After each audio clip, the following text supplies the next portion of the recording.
Hey everyone, What If Fan here, bringing you another exciting part of What If a Venerated Soul Reincarnated in Danmachi world.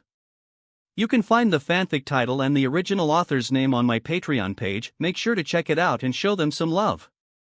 If you enjoy the video, don't forget to like, subscribe, and ring that notification bell so you never miss an upload. Also check out my Patreon channel for early releases of all the series, where you can find all the series released one day ahead of YouTube. Alright, let's jump into it. Chapter 201, Scarlet in Danger. Somewhere in a dark, undiscovered region of the dungeon. Damn it! Damn it! Damn it! Olivas Act muttered incessantly, his face twisted with rage. Veins bulged along his neck, his teeth ground together, and his bloodshot eyes trembled with barely contained hatred. Those hateful Loki Familia bastards. I'll get my revenge. I'll tear them limb from limb. His breathing grew erratic as he continued, dragging his fingernails violently across the stone walls. Especially that werewolf fucker. I'll rip his flesh apart, feed him to my vielas, and make him scream in anguish.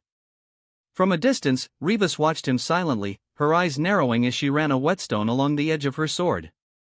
TSK, what a pathetic bastard. She muttered under her breath. Oi! What are you doing skulking around like a creep?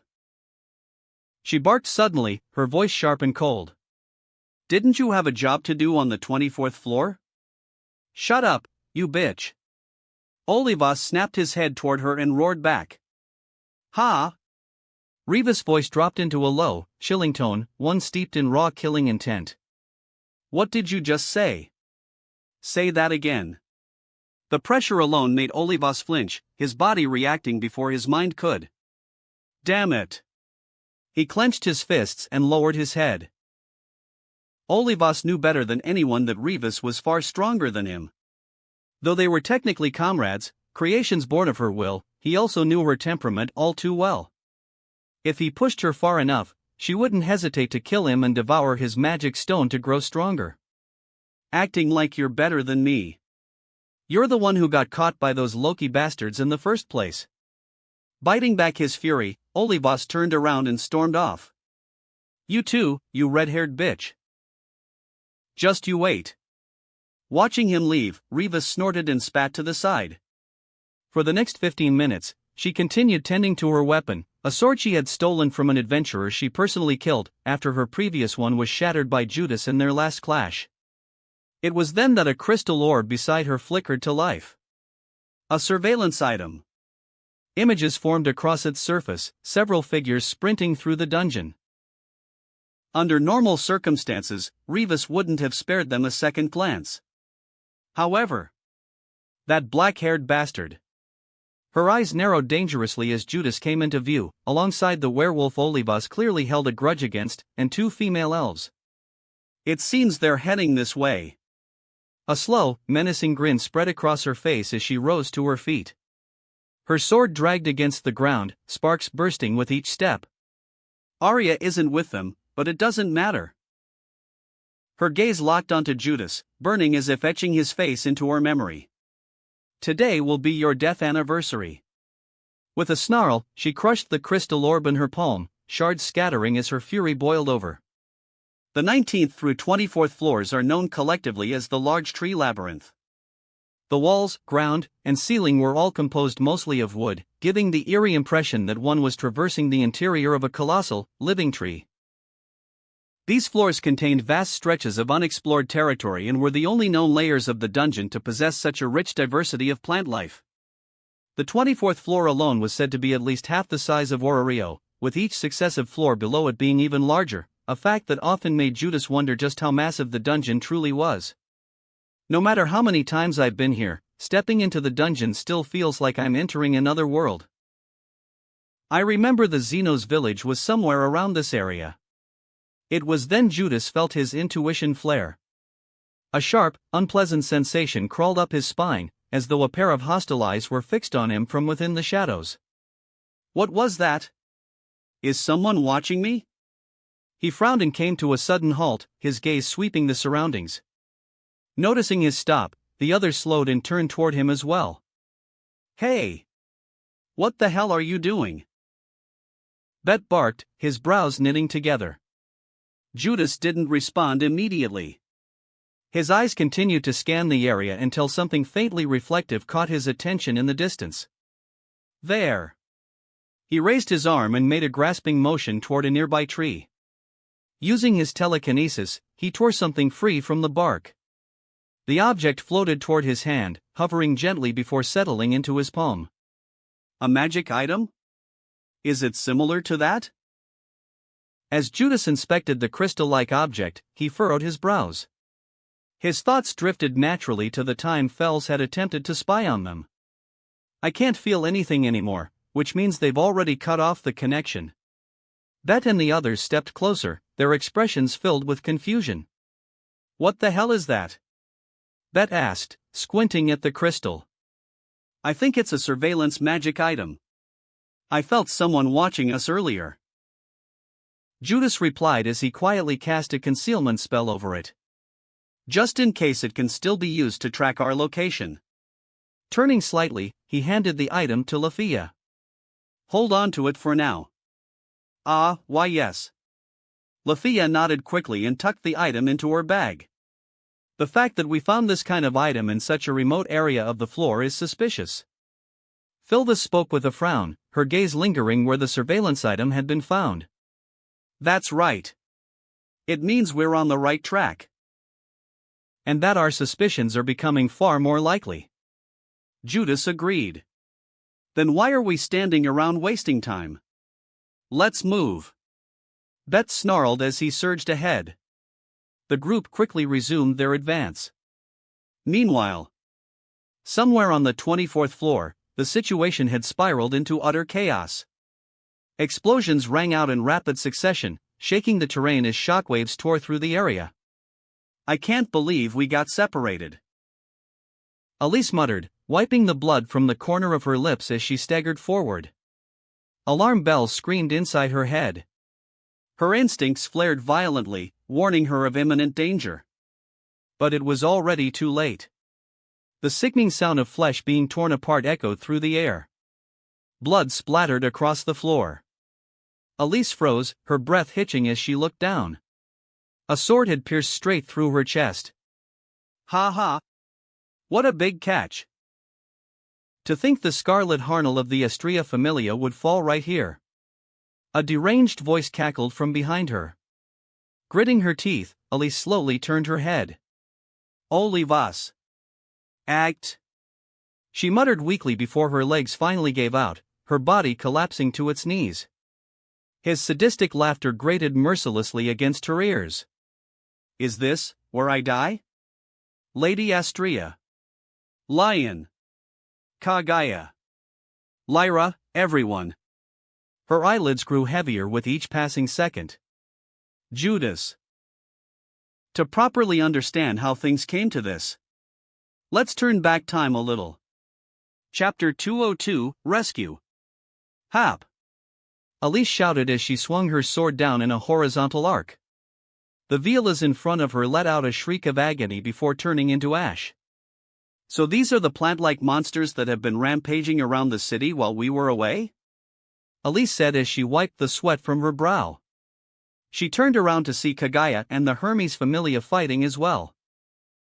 With the swing of her blade, Kagaya cut down the group of Violas that charged at her, their heads falling to the ground with a thud. A new species of monsters we've never seen before. How interesting. Kagaya muttered to herself as she wiped the fluids from her katana before sliding it back into its sheath. I thought they would be nothing more than burdens, but it seems they're keeping up at the very least. She commented, watching Asfi and the others in action. The Hermes Familia, led by that enigmatic and playboy god named Hermes, a faction with many mysteries surrounding them. For one, they tend to be fond of hiding their true levels, hiding their true strength from the world. Although they all look and sound suspicious with their tendency to lurk in the shadows, it's true that they are a familia that has contributed greatly to Orario in the past. Well, that is just my opinion. Other than their captain Perseus, I don't know the others that well, not that I'm interested in getting to know them. She thought as she observed their movements. Their magic stone is located deep within their jaws. Make sure to fight each one in groups of at least 3. Asvi called out her commands. As their leader, she issued orders with calm precision. Understood. The members of the Hermes Familia followed her instructions without hesitation. Their trust in their captain was ironclad, which showed clearly in how well they moved together, or so Kagaya observed. Lillian, take care of the tentacles. Keeks, you aim for the magic stone, while I'll go for its main body. Fulgur, the War Tiger vice captain and a level 4, declared. Why do I have the most annoying job? Lillian complained with a groan, but pulled out her weapon and got to work anyway. Hee, ladies of the Astrea Familia, watch my stone-throwing power and be impressed. Keeks, a human with big ears who looked distinctly more like a monkey, spoke with a smug smile, clearly trying to show off. The other members weren't slacking either. Though a few got scratched here and there, they took care of the Violas one after another, displaying a level of teamwork that wouldn't lose even to the second-string members of the Loki Familia. Only after all the monsters had been eliminated did they continue their advance. The pantry is just up ahead, 100 meters north through this passageway. /N meters is a unit of measurement used in Danmachi. I don't know the specifics, but I assume it's no different from an actual meter. Lillian, whose navigation skills were top-notch, spoke as she stepped ahead with her map in hand. With Elise taking the lead, the rest of the team followed behind. Something is wrong. Kagaya spoke, her gaze darting left and right. She perked up her ears, but couldn't pick up a single sound, and that was exactly the problem. It's too quiet. Hearing her words, the others stopped and realized the issue. Now that I think about it, we haven't encountered any monsters in a while. Asvi said quietly, her brow furrowing. A droplet of water dripped from the ceiling, landing in a small puddle beside them. Everyone tensed up, sensing hidden danger, their spines beginning to tingle. It was then that numerous magic circles lit up from the walls, floors, and ceiling around them, bathing the area in an eerie red glow. Everyone, take cover! Elise shouted as her instincts screamed in alarm. In the next second, blinding explosions rang out one after another, engulfing the area in light. Ah! Panicked screams rang out as everyone scrambled as fast as they could, the ceiling above them collapsing and raining chunks of debris to the ground. Elise leapt to avoid the explosions, tumbled, and eventually rolled to a stop, ears ringing. Did everyone else make it? She muttered, pressing her palm over one ear as she stood back up, only to find that a collapsed wall had blocked the way she came from. Damn it! She placed her hand against the rubble, contemplating whether to smash through it, until the sound of mindless screeching came from behind her. It's those things again. An army of Violas was closing in, their hostility aimed squarely at her. I don't have time to be dealing with you guys, so I'll make this quick, she said as she unsheathed her sword, settled into her stance and closed her eyes, gathering her mind as wisps of flame began to rise around her body. Agaris Alvacinth. With her sword and body coated in flames, she opened her eyes and charged forward without hesitation.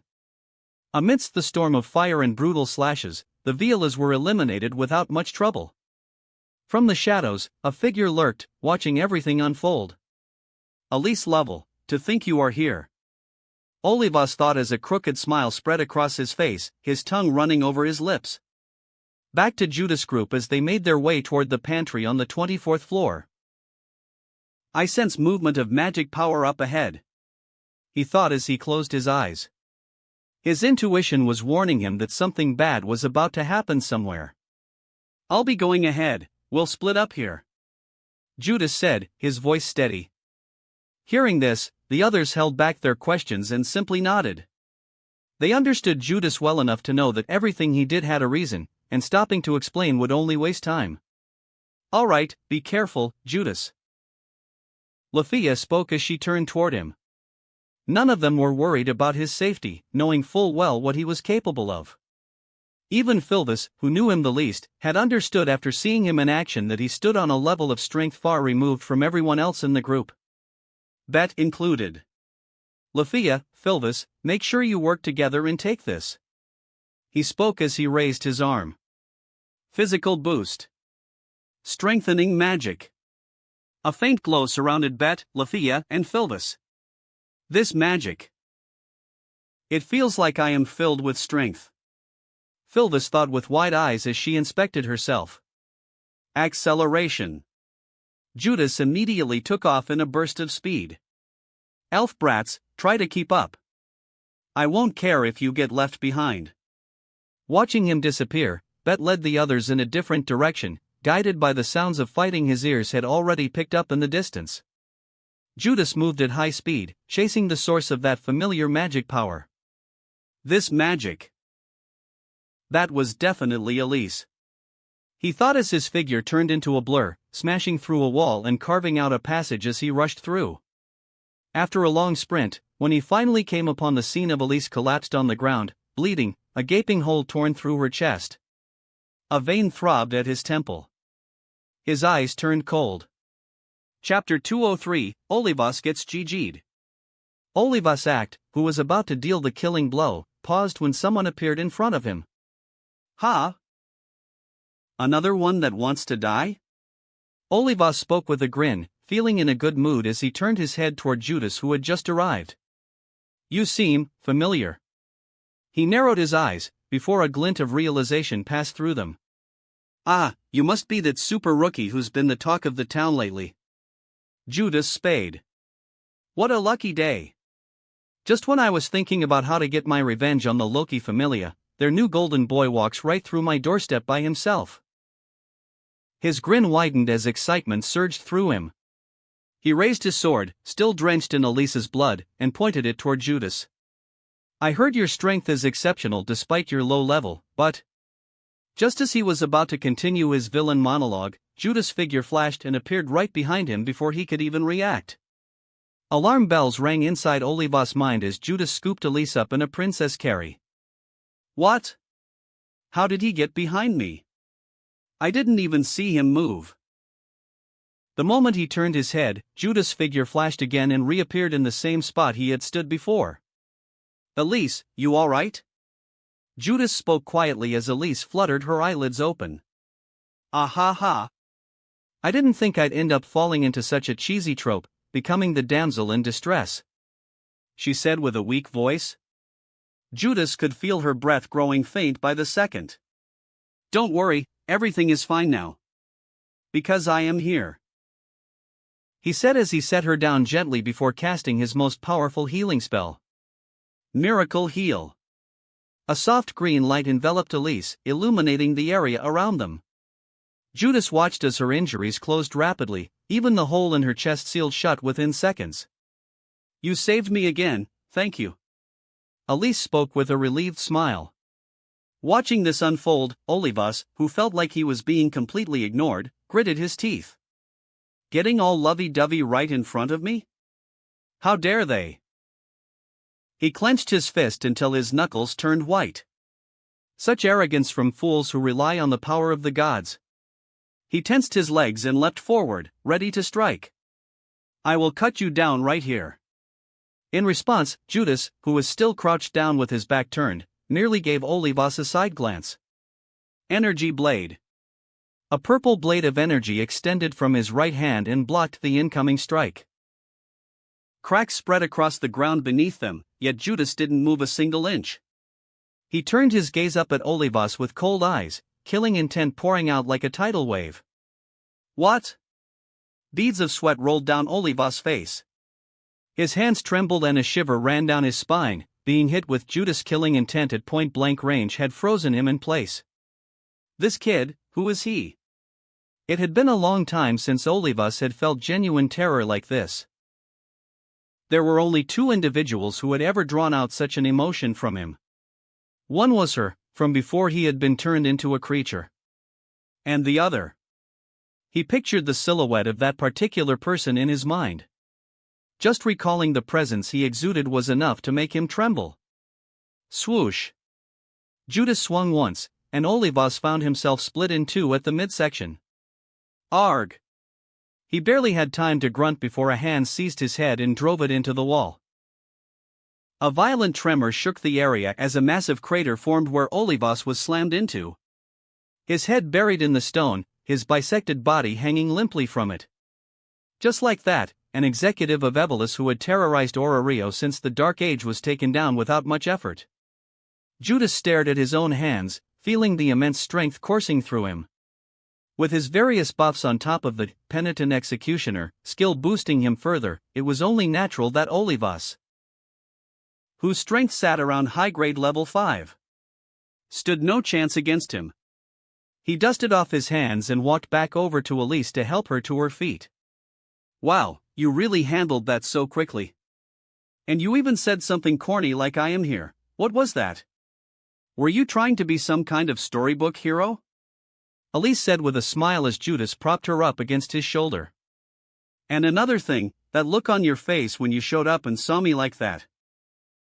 You were angry on my behalf and I actually felt touched, just like a knight saving his princess. You were so lame, seriously," she added, a blush creeping onto her cheeks as she stared up into a pair of purple eyes, her own curving into crescents from smiling too wide. "He's a dork most of the time, but at moments like this, he can be so cool." In that moment, she found Judas far more handsome than usual. Hearing her words, Judas exhaled with a faint smile. "For someone who was at death's door a minute ago, you sure have a lot to say," he said in his usual tone. Hee, people do say I have a big mouth that refuses to shut up," she replied with a shameless grin as a chuckle slipped out. Judas shook his head before shifting his gaze back to Olivas' upper half, still embedded in the wall and barely conscious. He raised his arm and lifted both halves with telekinesis. Dark chains materialized out of thin air and coiled around Olivas like a snake, binding him completely. The thought of killing Olivas right then and there had crossed his mind, of course. But since he was likely the one behind the abnormality on the 24th floor, Judas wanted to extract information from him once things settled down. And if that turned out to be impossible, well, Judas wasn't going to repeat the same mistake he made with Rivas. We might even be able to use him as bait to draw out the other members of Evolus, Judas thought to himself. After a few minutes of rest to let Elise fully recover and get her stamina back, Judas decided it was time to move. "Let's go find the others," he said, to which Elise gave a small nod. Chapter 204, Bet vs. Kaguya.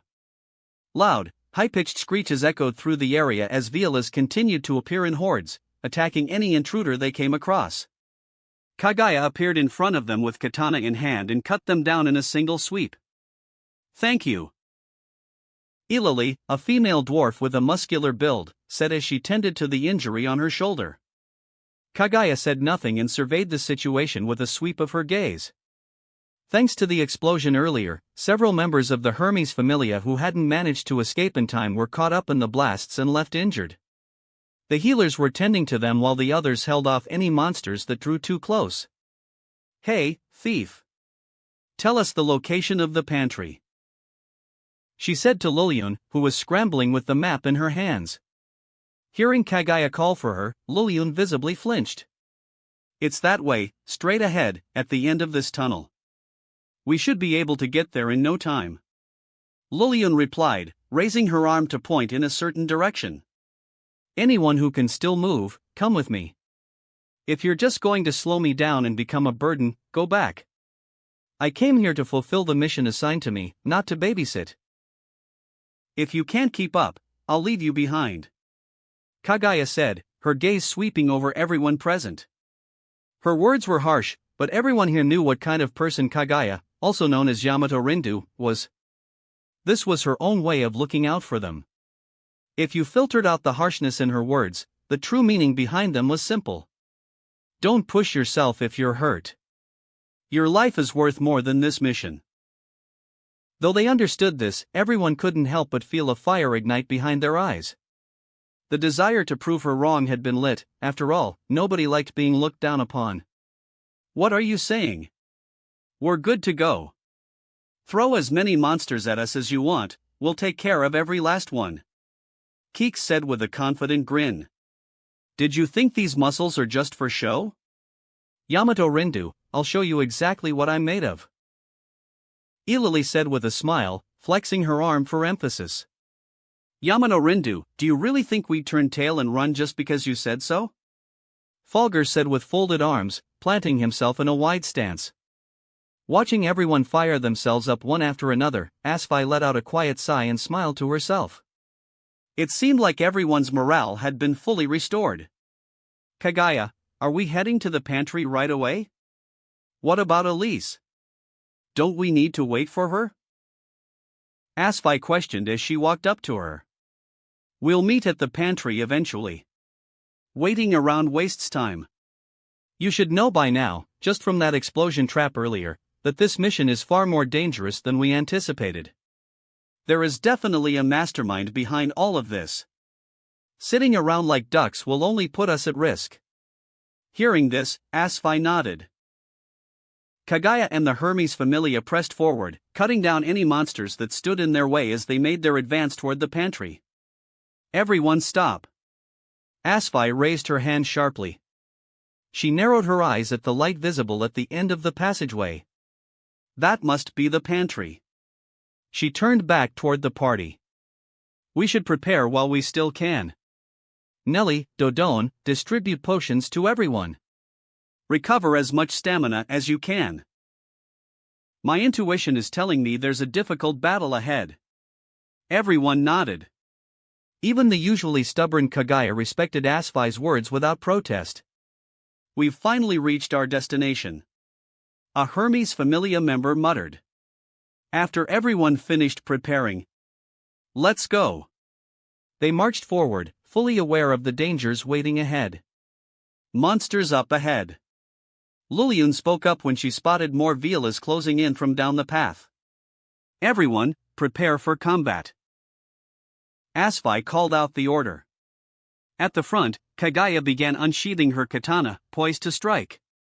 But before she could, a silver flash tore through the air ahead of her and completely beheaded the plant monsters in a single pass. Arc's Ray. A feminine voice rang out from another direction as a beam of light fired off and tore straight through the charging Violas.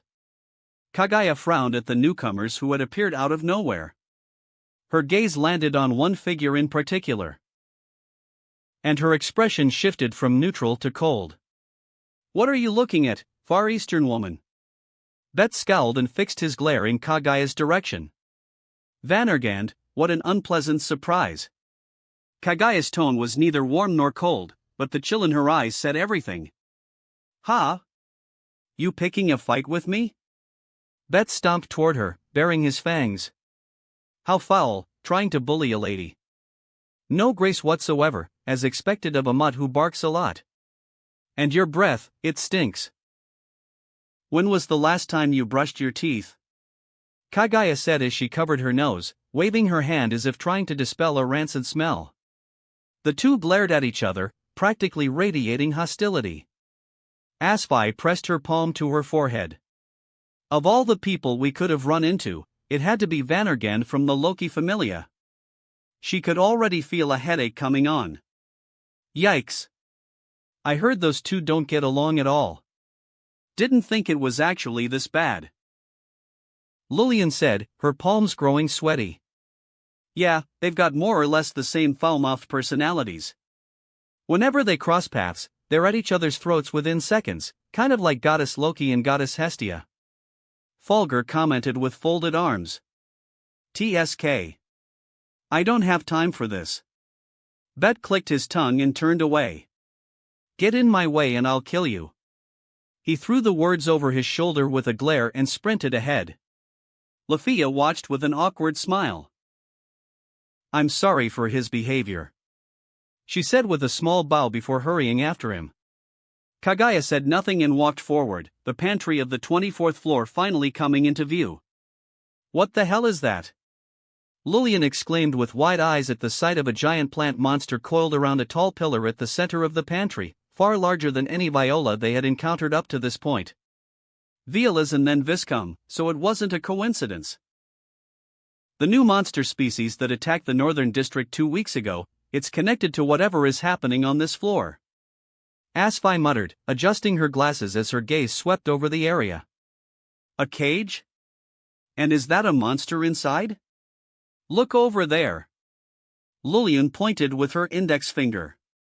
Asfi followed her direction, eyes landing on a jade-colored orb resting atop a pile of green flesh. It's that jewel thing from before. The one that nearly killed me on a mission back on the 18th floor. Lillian added, visibly shivering at the memory. Things just keep getting stranger. That was when Asfi noticed something odd. Kagaya, standing right beside her, hadn't spared a single glance at the giant monster in the center, nor at anything else in the room. Vannergand as well? She shifted her gaze to find Bet looking in the exact same direction. What do they see? She followed their line of sight and found a red-haired woman staring back at them. The moment her eyes met the woman's, Asfi felt a shiver run down her spine.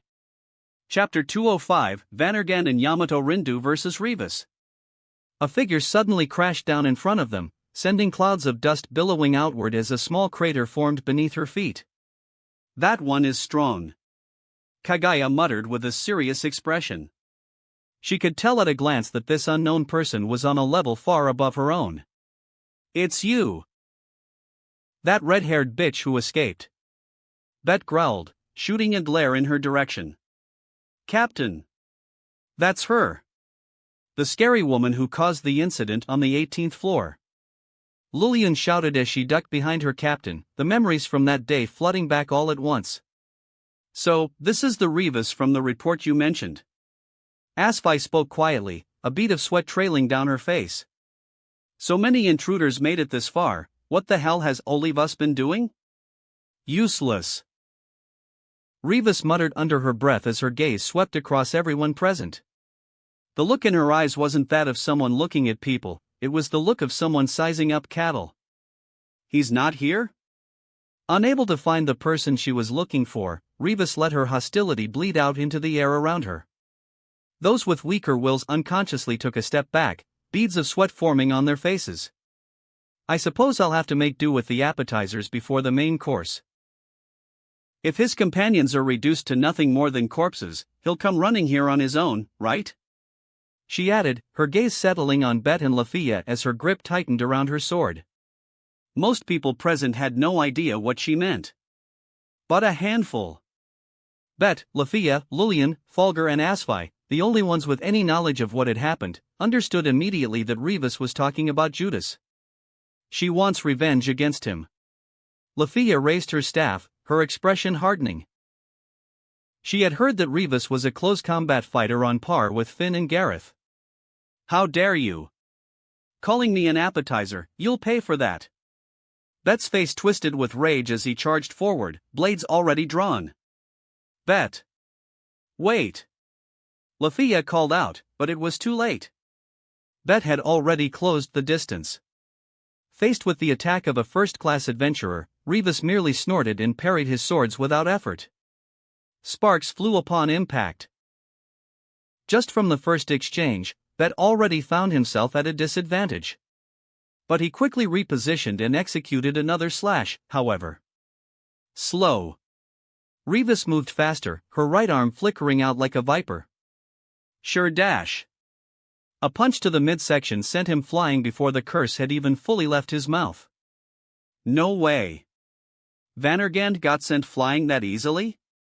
A member of the Hermes Familia exclaimed in disbelief. That idiot werewolf. Kagaya gritted her teeth and unsheathed her katana. Rivas put 2 fingers to her lips and let out a sharp, high-pitched whistle. Within seconds, an army of Velas flooded in from every direction and surrounded them completely. Things went from 0 to 100 real fast. Lillian said with a nervous chuckle, her eyes darting around at the wall of enemies closing in from every side. Captain. Fulgur said as he turned to Asfi. Everyone, battle formations. We fight. Asfi shouted, conviction in her voice masking the anxiety building beneath it. The Hermes Familia heeded their captain's call without hesitation, raising their weapons to meet the Velas head-on. You too. I would appreciate your help. Asfi said, shifting her gaze to Lafia and Filvis. I'll do my best. Lafia said, meeting her eyes. Filvis simply gave a quiet nod. Asfi then turned to the woman standing at her side. Kagaya. She spoke with a weight in her voice. Poof. No need to state the obvious. I know what needs to be done. Kaguya replied curtly. Thank you. Good luck. Asfi gave a small bow before rejoining the others. Hey, werewolf, do I even need to spell out what we should be doing right now? Kaguya said, not bothering to look back as Bet walked up beside her, one hand pressed against his stomach. Tisk, whatever. Just don't get in my way. Bet clicked his tongue and raised his twin swords. Without another word between them, the two set aside their differences and resolved to face what was in front of them together. Are you finished with your little pep talk? Reva said in a casual tone, walking toward them at a slow and steady pace, completely relaxed, not taking either of them seriously in the slightest. In her eyes, no one here was worth her time. No one except Judas. Both Kaguya and Bet felt their anger simmer toward boiling point at being so openly looked down upon. I'll kill this bitch. The thought crossed both their minds at the same time as they rushed forward simultaneously, weapons raised. The two sides collided. Weapons clashed, sparks scattered through the air. Kaguya's katana met Reva's blade head-on, the impact ringing sharp and clear, while Bet slipped in from the side, his twin swords flashing like fangs aimed straight for Reva's ribs. For the briefest instant. Faced with their combined assault, Reva's expression barely shifted. She twisted her wrist and rolled Kaguya's katana aside with raw force alone, then pivoted smoothly on her heel. Bet's blades carved through empty air as Revis dropped low and drove her shoulder into his abdomen. Guh.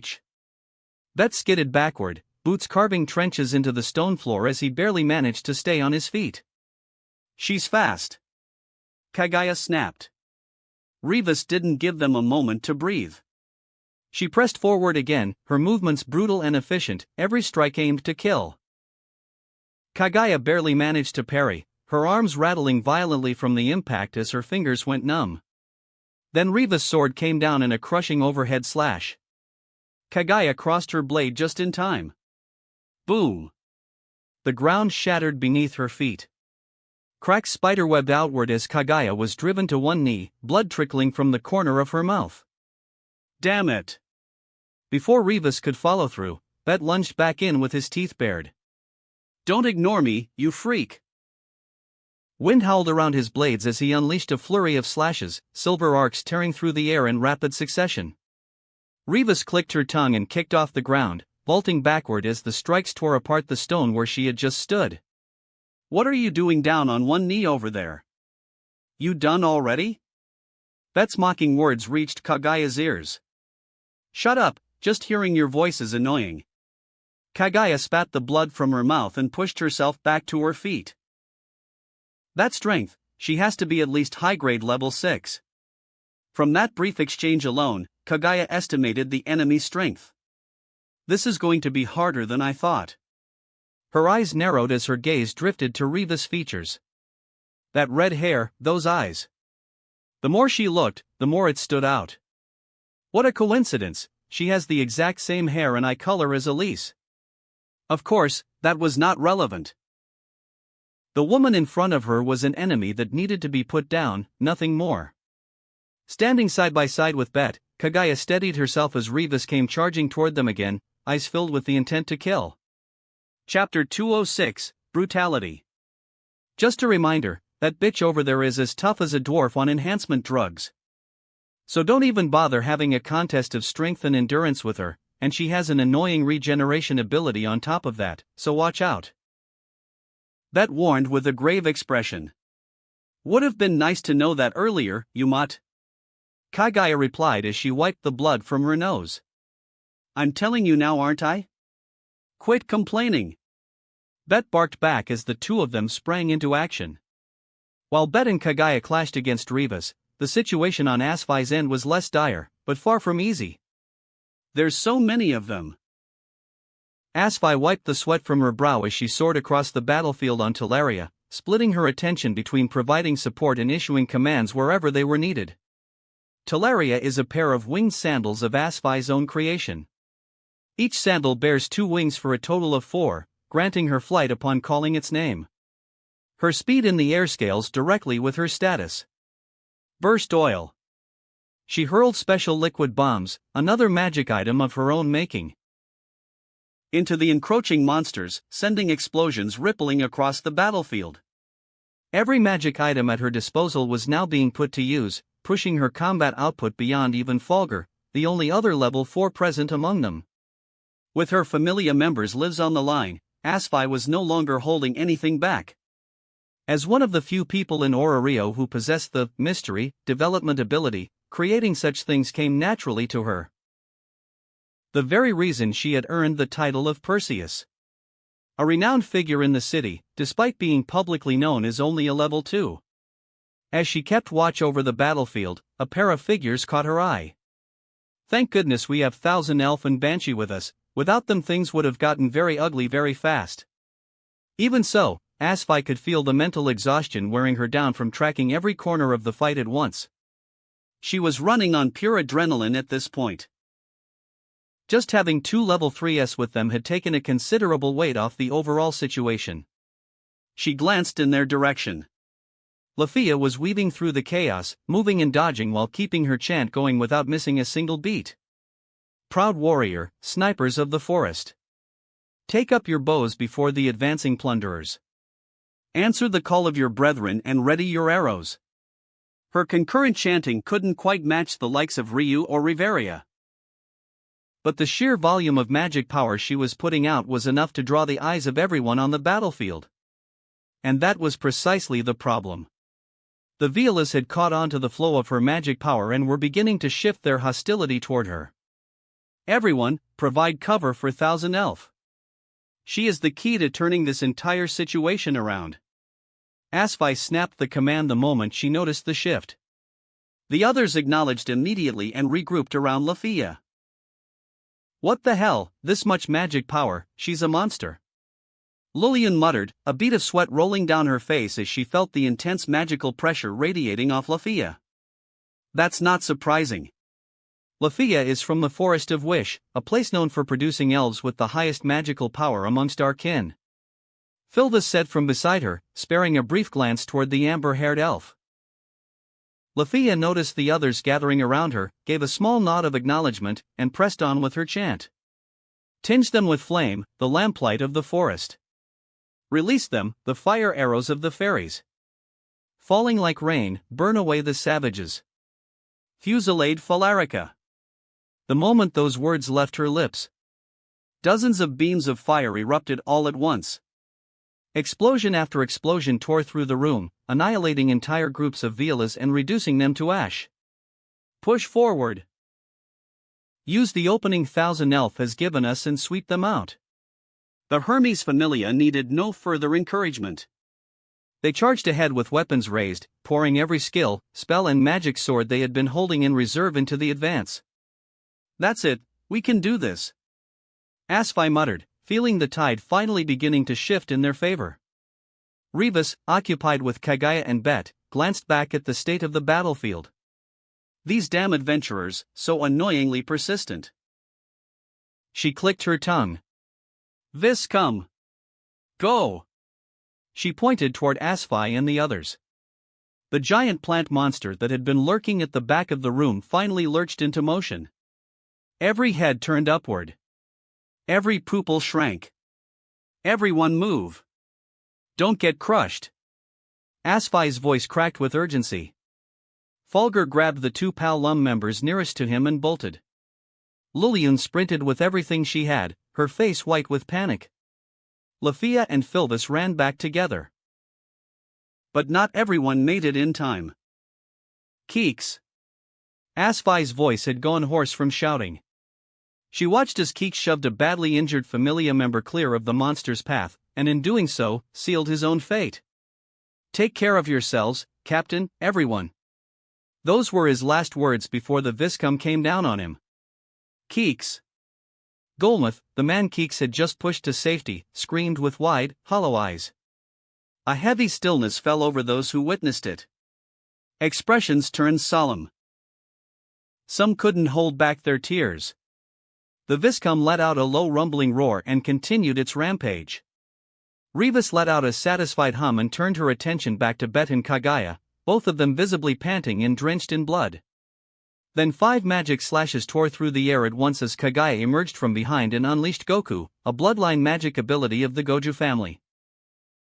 The same power that had once allowed her to defeat a level 4 opponent back when she herself was still a level 3. Even Rivas struggled to fully block them. Chips flew from the edge of her blade, and with Bet serving as a distraction, the final 2 slashes connected clean. For the first time since the battle began, a visible wound appeared on Rivas' body. A deep slash across her abdomen that had come dangerously close to cutting her in half. She glanced down at her sword hand and noted the absence of several fingers. "I see, it seems I've been too lenient," Rivas muttered as her regeneration quietly went to work. Neither Kagaya nor Bet felt any relief at the damage they had managed to land. "I was aiming to split her clean in 2 and sever that hand entirely, but her body is just too durable." Kagaya wanted to curse out loud, but the air around Rivas shifted before the thought could fully form. Her aura flared, and a suffocating pressure erupted outward. "I've had enough playing around. Time to finish this." Before either of them could react, Rivas was already in front of them. Her sword carved through the air. Blood splattered everywhere as pained grunts left both their lips at once. Kagaya's gaze dropped to her right arm lying on the ground beside her, still clutching her katana, blood pouring freely from her shoulder. "Fuck!" Bet cursed under his breath as he registered the gaping hole where the left side of his torso had been, his insides beginning to spill out. The 2 of them collapsed where they stood, their vision blurring as they sank into the pool of blood spreading beneath them. "Ha ha! I guess this is it," Kagaya thought, her cheek coming to rest against the cold floor. Chapter 207, One Punch Man. When Asfi witnessed the scene of Bet and Kagaya getting defeated, her heart sank. No, even those 2.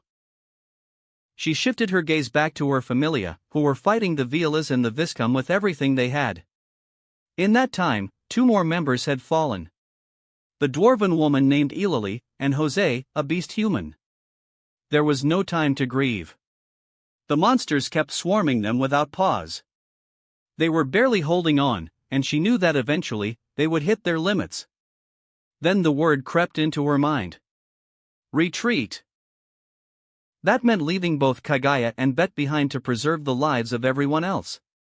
Asfi's thoughts drifted back to a conversation she'd had with Hermes some time ago. "Asfi, I can see how exhausted you are, why don't you take a break?" Hermes spoke with his usual carefree smile. "Whose fault do you think that is? You always force troublesome tasks on me." Asfi replied as an angry tick mark appeared on the side of her forehead. "You are pretty strict, aren't you?" Hermes said as he held the tip of his hat. "If it's troublesome, why don't you get others to do the work for you? You are the captain after all, assigning tasks to your members is one of your roles." Asfi held his gaze for a moment before responding. "I simply lead based on individual strengths and select those best suited for each job. Everyone in the familia has something they excel at. Their value shifts depending on the situation, which is why I treat everyone equally," she said as she adjusted her glasses. "Equal, huh?" Hermes muttered as he turned his head. "HM? What is it?"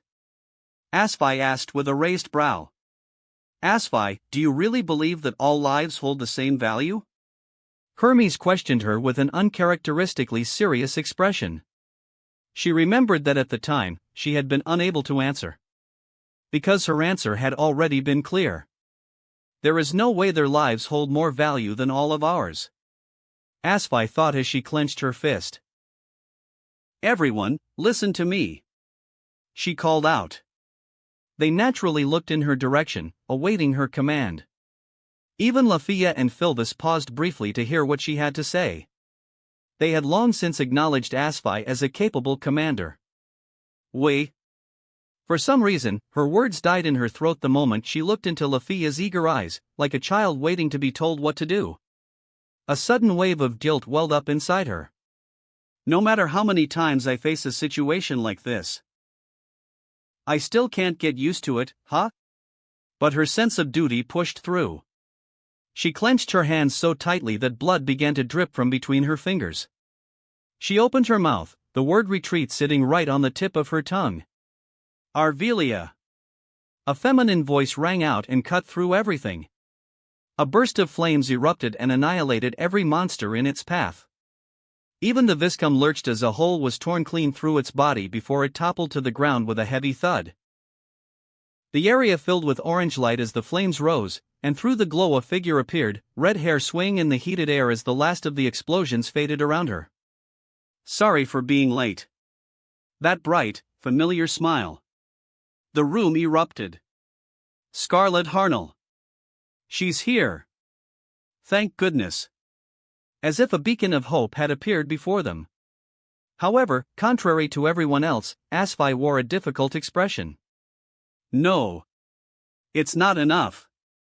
She acknowledged that Elise was strong, but... That woman is a monster. We aren't a match for her even if we all work together. We will only die if we stay. Elise caught her expression and seemed to read it immediately. She walked over and placed a hand on Asfi's shoulder. I know what you are worried about, but don't worry, things are going to be fine. Elise paused as she shifted her gaze elsewhere. Because he is with us now. Hearing her words, Asfi followed her gaze and found the back of a figure standing ahead. One who radiated a pressure in no way inferior to Revis. Lafia's eyes sparkled the moment he entered her line of sight.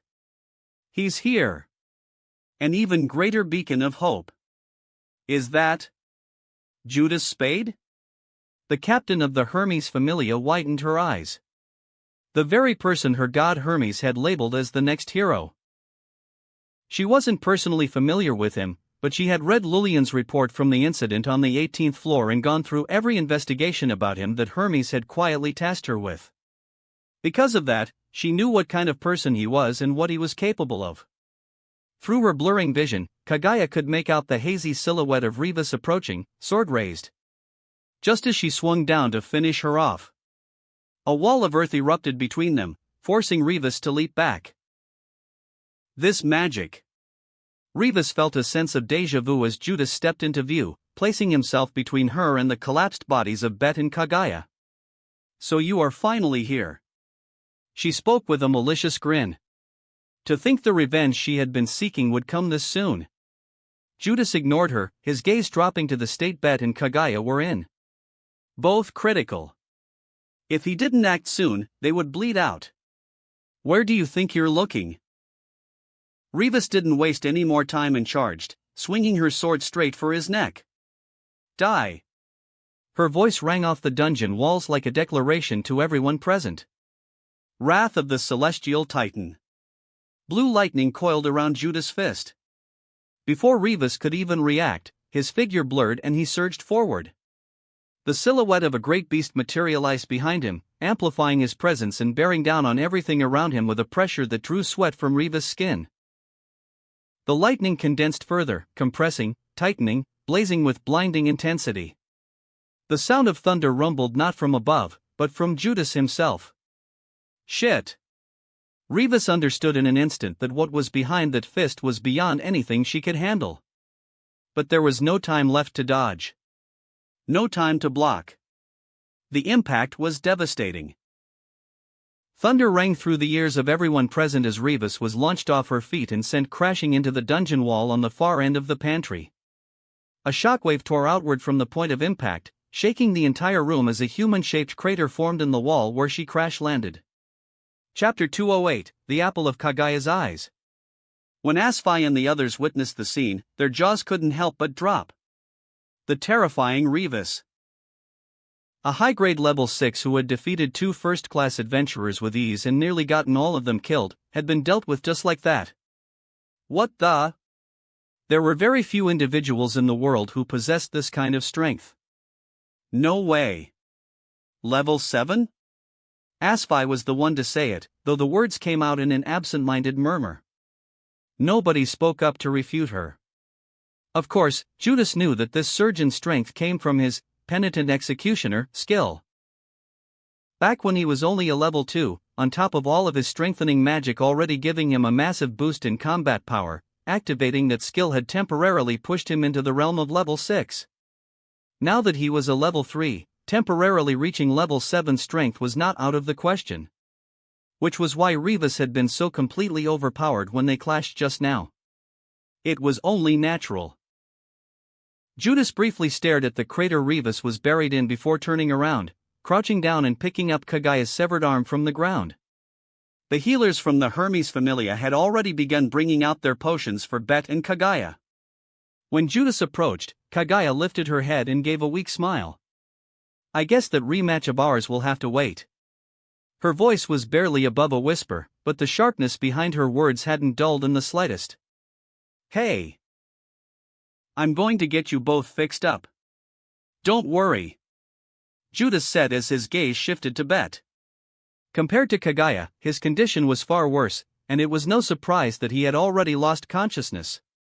For an ordinary person, Bet's injuries would have been fatal. It was only thanks to the enhanced vitality that came with being a first-class adventurer that he had survived this long. Judas instructed the healers to recover the organs before the potions lost their effectiveness. He then carefully reattached Kagaya's arm, making sure the bones were properly aligned so the healing process wouldn't cause any disfigurement. At the same time, he directed the healers to retrieve the organs that had spilled from Bet's abdomen, instructing them to disinfect everything before placing each piece back into its original position. Although his healing magic was capable of regrowing lost limbs and organs entirely, using the original body parts was significantly more effective. Not only did it allow for faster recovery, but it also avoided drawing on the patient's own stamina and energy reserves. Kagaya watched in silence as Judas worked alongside the healers. Her gaze lingered on the side of his face longer than it probably should have. "I already knew he was handsome, but has his face matured a little? Or am I imagining things?" She thought to herself, her eyes growing distant as something she couldn't quite name quietly took root in her chest. That alone was enough to make her heart beat uncontrollably. When Judas took a brief glance in her direction, Kagaya looked away, the tips of her ears faintly warm. "I nearly died today. I'm probably just delirious." She decided that was a perfectly reasonable explanation and chose not to think about it any further. Once the preparations were finished, Judas raised his hand and snapped his fingers. "Miracle heal." A green magic circle materialized beneath the collapsed bodies of Kagaya and Bet as a soft light enveloped them both. Kagaya felt her arm knit itself back into place. The gaping wound across Bet's stomach sealed shut. Within seconds their bodies had been restored to peak condition, and the pain that had consumed Kagaya vanished all at once. "Kagaya!" Before she had even finished registering the feeling of her restored arm, Elise had already crossed the distance and swept her into a tight embrace, lifting her clean off the ground. "Wah! Kagaya! I thought I lost you. Wah!" Kagaya stiffened for half a second before letting out a tired breath, her newly restored fingers twitching as she awkwardly returned the hug. "You're crushing me, Captain." "Shut up. You're alive, that's all that matters." Elisa's voice cracked despite her usual bravado, arms tightening as if she were afraid Kagaya might vanish the moment she loosened her grip. When she finally felt her bones beginning to creak and her lungs running short of air, Kagaya had had enough. An angry tick mark formed on the side of her forehead. "You stupid redhead! I said you are crushing me!" She drove her forehead into Elisa's with a sharp headbutt, sending the latter stumbling back with an ow. "Hey! That was a bit much," Elise said with a pout, nursing the fresh bump on her head. "I did warn you." Kagaya rolled her restored shoulder before adding, "Also, you look far too much like that woman who nearly killed me just now. I'm starting to wonder if she's your long-lost sister or something." "What? Are you mocking me, Kagaya? We only share the same eye and hair color, that's it, and I am clearly more beautiful than her," Elise said with a tone of indignation before looking Kagaya up and down, checking her over for any lingering injuries. "Still, if you're this energetic, then I'm glad." Finding none, Elise let out a quiet sigh of relief. Watching their exchange from the side, Asfi felt a guilty expression settle onto her face. She took a slow breath, gathered herself, and walked over to them.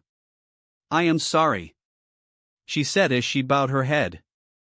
Hearing her words, Kagaya and the others turned toward her. Under the weight of their collective stares, Asfi broke into a cold sweat. Raise your head, seeing you like this disgusts me. Kagaya had already pieced together what was going through Asfi's mind. She understood that as a captain, Asfi carried the weight of her members' lives on her shoulders. Faced with the same situation, Kagaya admitted she likely would have made the same call. At the end of the day, we already knew the risks when we accepted this job. As adventurers, there is always a degree of danger in everything we do. Our lives are our own responsibility. And I doubt that pig-headed werewolf snoring over there would blame you for it either. Hearing her words, Asfi smiled wryly. Well, if you genuinely feel bad about it, you can start by covering the repair costs for my weapon. I don't know what that red-haired woman's body is made of, but it chipped my blade. Kagaya added flatly, showed off her katana to reveal the small notches along its edge. Ah, well, all right. Some of the weight on Asfi's chest quietly lifted. Inside the human-sized crater embedded into the dungeon wall, a finger twitched. Cracks spread through the stone as blackened rubble began to shift. A low, ragged breath echoed from within, thick with killing intent. G.H. Reva's eyes snapped open. Her vision swam as the world slowly clawed its way back into focus. Her body screamed in protest, bones fractured, organs bruised, muscles torn from the inside out. You bastard! Everyone turned their heads. Rivas was dragging herself free from the crater, her gaze locking onto Judas with an expression of pure, undiluted hatred. Chapter 209, Overrun. When Rivas stood back up, her skull was caved in, her nose twisted the wrong way and a fist-sized imprint left on her face. TSK, that freaking hurt. Where the hell is that useless son of a bitch Olivas? Rivas thought with irritation, until her gaze landed on a figure bound in black chains, lying unconscious on the ground.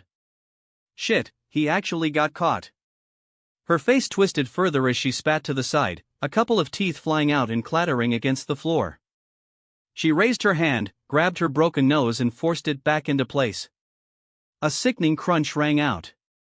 I spent so long eating magic stones to build up my strength. All in preparation for my revenge. She thought, staring down at her open palm as faint sparks of lightning danced across it, her body still trembling from the impact.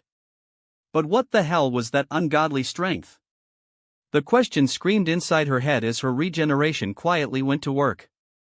He was strong before, but not like this. Then realization flashed across her face. Don't tell me, you leveled up? Rivas said, her eyes locking directly onto Judas and ignoring everyone else in the room. To her, everyone else here were nothing more than ants. Judas was the only one worth acknowledging. What do you think? Judas replied without missing a beat, his tone completely casual.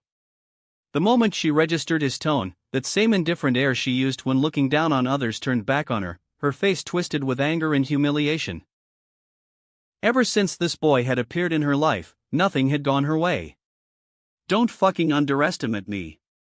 Thick veins bulged and pulsed across her neck and face as the words left her lips. Vis cum. Violas. She screamed at the top of her lungs. The entire pantry trembled as hordes of plant monsters burst from the ground in every direction, hissing toward them all at once. What the hell? There's still this many? Lillian exclaimed, her pupils shrinking. Even Elise and Kagaya's expressions tightened at the sight. The number of monsters that had appeared could easily be counted in the thousands. No matter how seasoned an adventurer you were, facing a horde of that scale all at once was enough to shake anyone. This is easily 10 times more than what she summoned before, so why didn't she call them out earlier? Kagaya analyzed the scene with a sharp gaze. No matter where she looked, there was nothing but a sea of green. Several Viscom loomed above the horde like living towers, their massive frames blotting out everything behind them. Then her gaze drifted briefly to Judas. Ah, she must have been saving them specifically for him. It certainly seems like this Rivas has a personal grudge.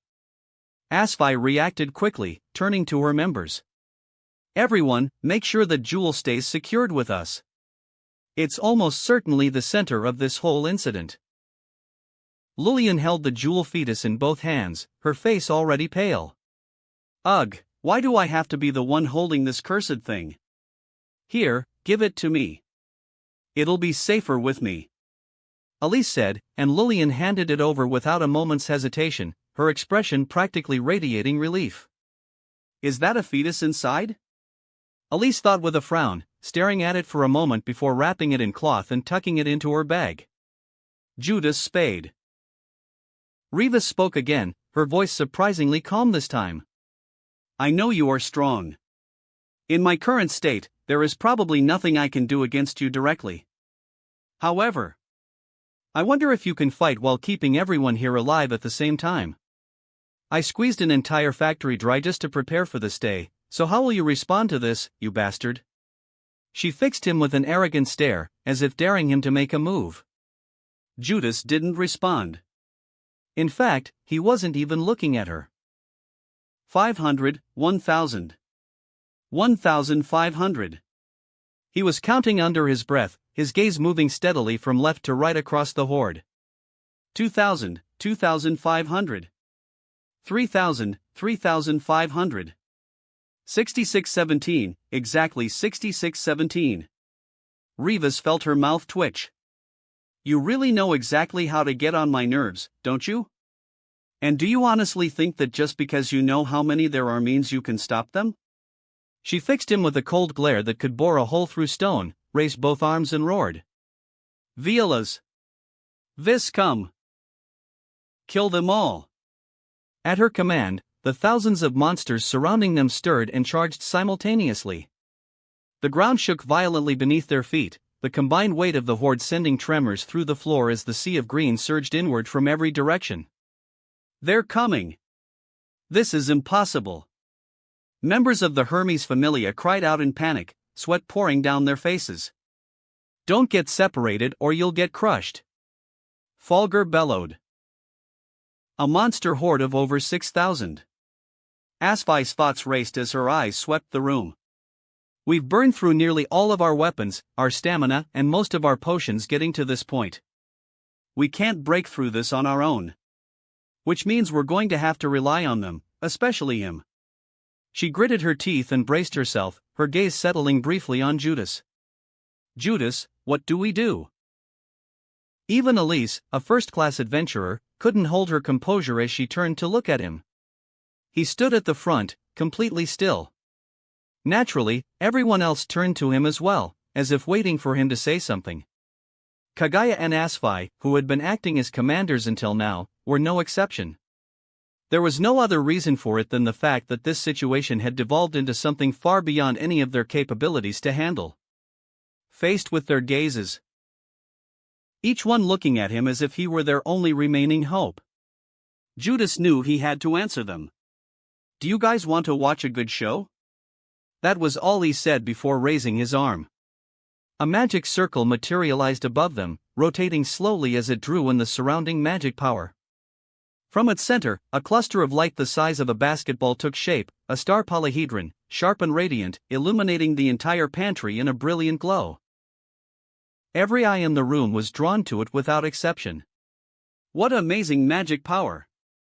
Lafia breathed, her eyes wide, the shining star reflected in her gaze. The monsters surrounding them grew agitated, accelerating their charge. But Judas didn't look at them. He looked at Rivas.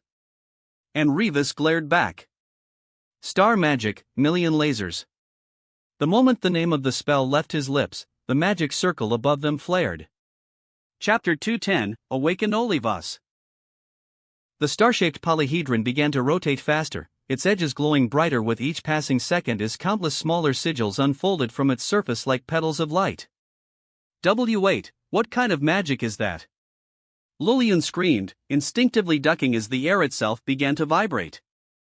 Riveria had once described advanced large-scale magic as commanding the environment. What Judas was doing went far beyond that.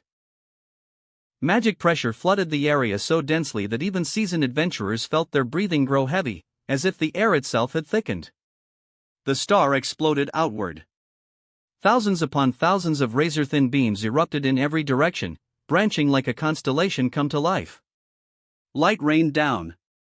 Each beam curved mid-flight, homing with impossible precision as they carved through the charging sea of green. Violas were pierced clean through, their bodies erupting into showers of spores and sap before they could even hiss. Viscum were bisected from top to bottom, their massive trunks collapsing in silence before disintegrating entirely. The dungeon floor was painted white by light. Explosions chained endlessly as laser after laser struck, ricocheting, splitting and multiplying, never once touching the people standing behind Judas. The monsters never even reached the halfway point. In less than 3 seconds, the horde was erased. The shaking stopped. The light faded. What remained was scorched stone, steaming craters, and nothing else. Once again, everyone was left speechless by what they had just witnessed. What did I just see? Tell me I'm dreaming. The members of the Hermes Familia rubbed their eyes in disbelief. Such power, although it still falls a bit short compared to his original strength, it is still impressive. Kaguya thought as her gaze lingered on the back of Judas' head. A wide-area annihilation spell that fires precision lasers at numerous targets simultaneously, what a terrifying magic. A perfect spell for dealing with large numbers all at once. Phyllis thought as her eyes drifted to Lafia standing beside her, whose own eyes were sparkling with open admiration. Amazing!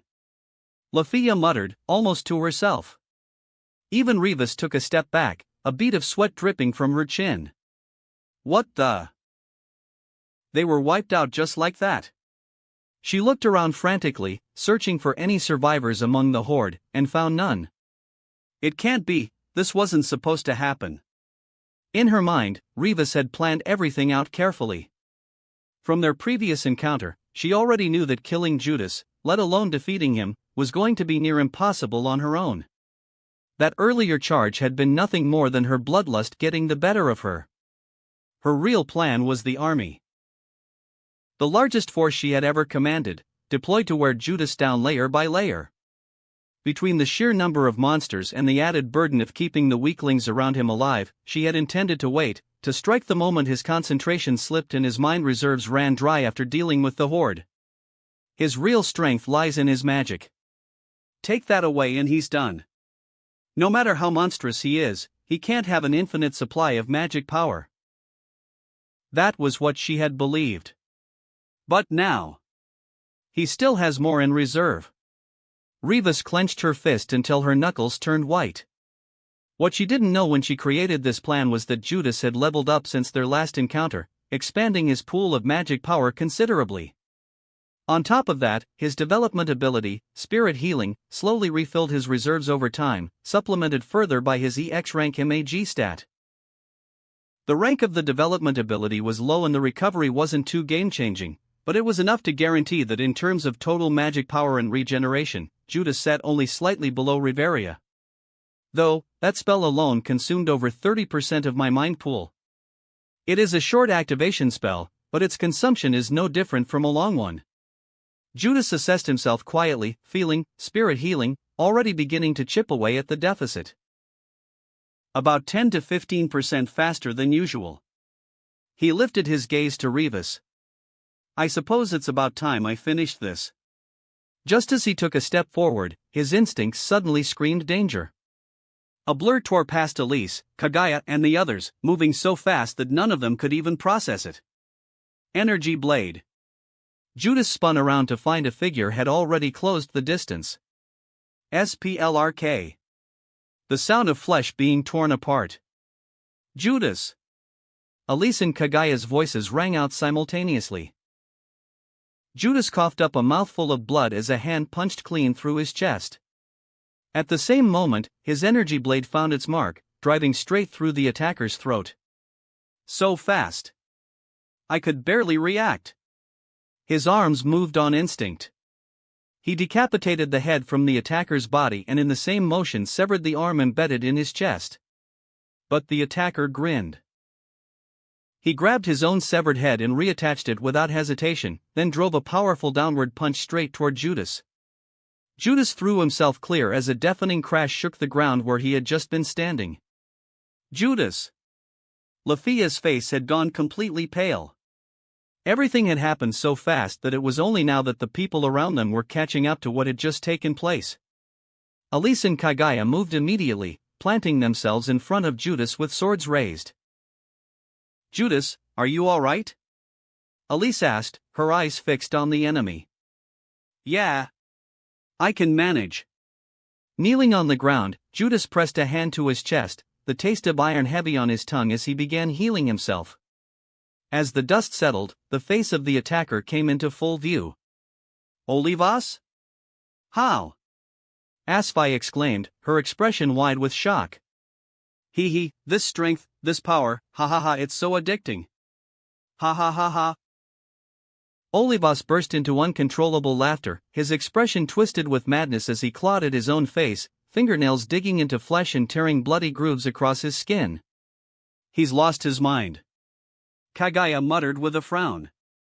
"He looks completely different from before, and he even managed to break free from his restraints," Elise said, her expression tight with wariness. His skin had turned ashen gray. The whites of his eyes were pitch black. Whatever had stood before them earlier was a distant memory compared to what Olivas had become now. What the hell happened to him? Even Rivas was caught off guard. Just from the pressure rolling off of him, she could tell that Olivas had grown significantly stronger than before, stronger, in fact, than even herself. "Ah, the looks on your faces are lovely. I'll make sure to remember every single one of them, even after you're all dead." Olivas spoke, his voice several octaves deeper than before, his face splitting into a wide, unhinged grin. That wraps up this part of What If a Venerated Soul Reincarnated in Danmachi World. Thanks so much for listening. As always, new parts drop every 4 days, so be sure to stay tuned. Also check out my Patreon channel for early releases of all the series, where you can find all the series released one day ahead of YouTube. If you enjoyed the video, don't forget to like, subscribe, share it with your friends, and please consider supporting the original author as well. See you in the next one.